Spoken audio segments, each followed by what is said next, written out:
안녕하세요. hin수연골의 스포츠입니다. 2년 전 손흥민은 한 선수에 대해서 그를 과소평가하지 마라. 토트넘에 굉장히 긍정적인 에너지를 준다. 이렇게 평가했습니다. 이 시기는 손흥민이 득조망을 했던 시기입니다.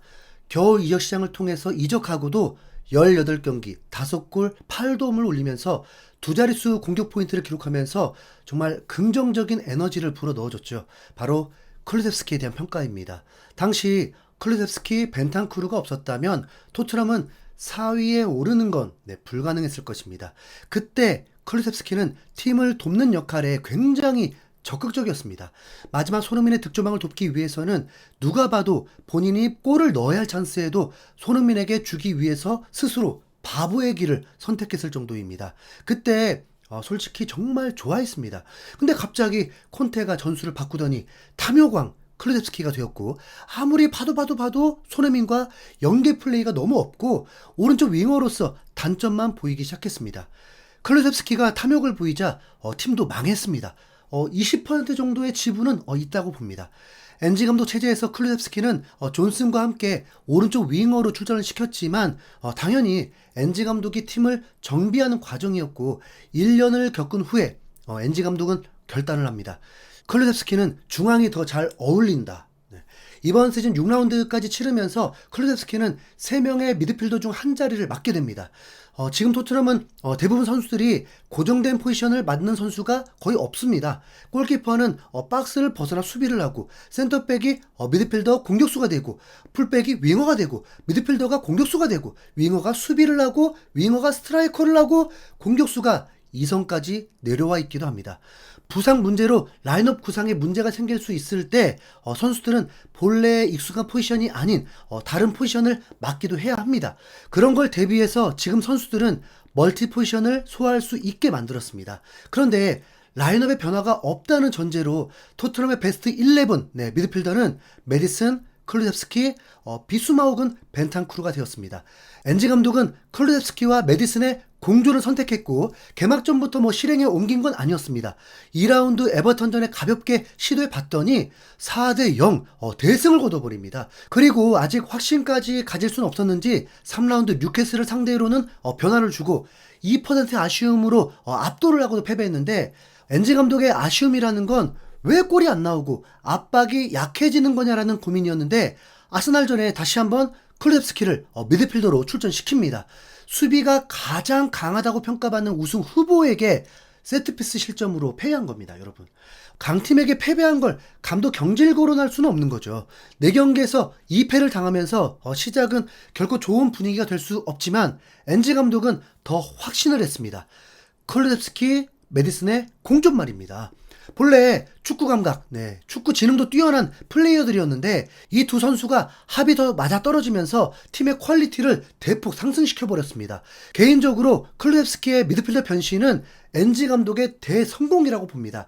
기록상으로는 한 골 1도움밖에 올리지 못했지만 히트맵처럼 엄청난 범위에서 활약을 하고 있고, 특히 이번 맨유전에서는 프리미어리그 3년 동안 가장 많은 키패스를 넣은 선수가 되었고, 올드 트래포드 기준에서는 20년 만에 가장 많은 키패스를 넣은 선수가 되었다고 합니다.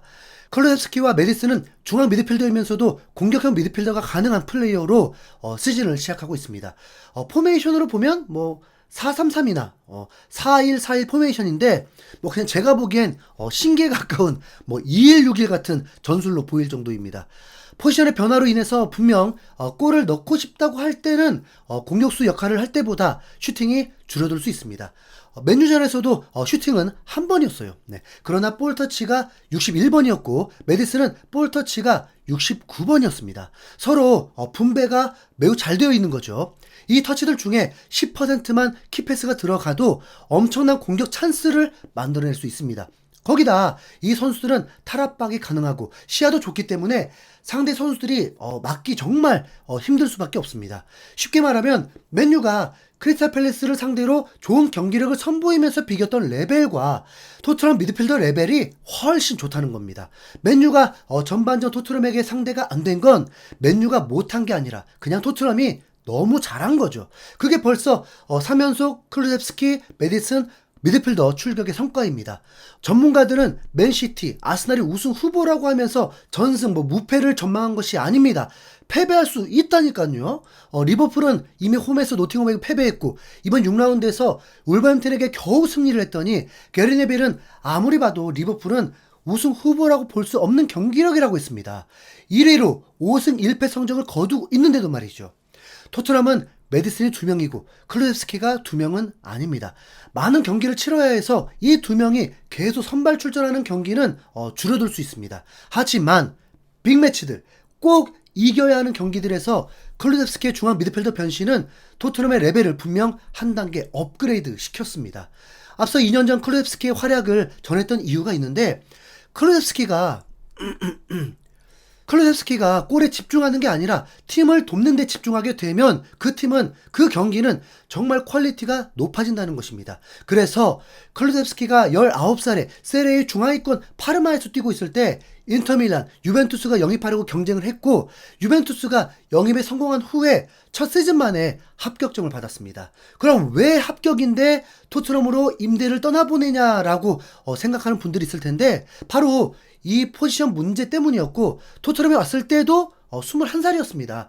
경험이 부족한 상황에서 감독들이 이리 쓰고 저리 쓰면서 팀워크에서 문제가 생긴 것 뿐입니다. 네. 이걸 엔지 감독이 확실히 정해버린 것입니다. 그냥 네가 살림꾼을 해라. 네. 클루셉스키가 좋은 활약을 하는 건 결국 동료를 신뢰하기 때문이기도 합니다. 호흡을 계속 맞추고 있으니까요. 자신이 정한 플레이를 동료가 받아줄 수 있다는 자신감이 생기면 정말 축구가 즐겁고 행복하죠. 이번 메이전에서도 전반 10분 박스 안에서 클루셉스키와 메디슨의 합작은 진짜 일품이었습니다. 메디슨이 전 경기에서 칩샷으로 골을 넣으면서 그 기억으로 다시 또 골을 노렸지만 아쉽게 선방에 막히게 되었죠. 손흥민 대신 출전한 베르너가 침투 하나는 정말 잘하는 걸 알고 찔러주니까 바로 찬스가 만들어집니다. 이런 활약을 손흥민은 이미 예고하고 있었습니다. 챔피언스리그 카라바오와의 경기에 앞선 인터뷰에서 3년 만에 다시 클루셉스키를 극찬을 했습니다. 그는 중앙에서 더 많은 플레이를 하고 싶어하는 스타일이다. 그는 상대를 등지고 공을 잘 다루고 그게 그의 장점이다. 지금은 정말 좋은 시즌을 보내고 있다. 많은 사람들이 얘기하지 않는 부분이 있는데 대개 경기장 전반에 걸친 엄청난 활동량이다. 그는 정말 어디에나 있다. 사람들은 그걸 항상 보지는 않지만 그는 정말 열심히 뛴다. 데이터를 보면 가끔 놀랄 정도다. 그가 쉬지 않고 뛰는 것처럼 느껴진다. 모든 선수들이 그의 역할을 높이 평가한다고 생각한다. 그의 공 다루는 능력과 함께라면 어느 포지션에서도 잘 해낼 거라는 믿음이 있다. 감독이 어디에 두든지 그가 요구하는 일을 제대로 해낼 거다. 지금 하는 것처럼. 네. 여러분, 우리가 인정하는 손흥민이 칭찬한 겁니다, 지금. 가식? 립서비스? 전혀 그렇게 느껴지지 않죠. 네. 그냥 외용으로만 안 나오면 됩니다. 네.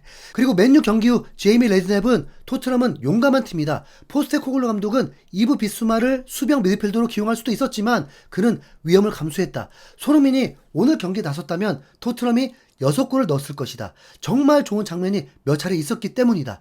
클루셉스키는 자신감이 넘치는 선수다. 그는 속도를 갖고 있다. 이제 클루셉스키는 완전한 미드필더처럼 보인다. 네. 여기서 속도를 갖고 있다 표현한 건 미드필더 지역에서 원터치 패스 때문일 것입니다. 미드필더로 포지션을 변경한 뒤 인상적인 활약을 펼치고 있는 클루셉스키도 극찬을 했습니다. 맨유가 너무 약하다? 미넨산 주전 수비수 2명에 30만 파운드 공격형 미드필더에 35만 파운드 레시포드에 아르헨티나 신성에 900억 수비형 미드필더 이런 선수들이 있는데 약하다? 참 토트넘이 약하게 만든 거 아닐까요? 네.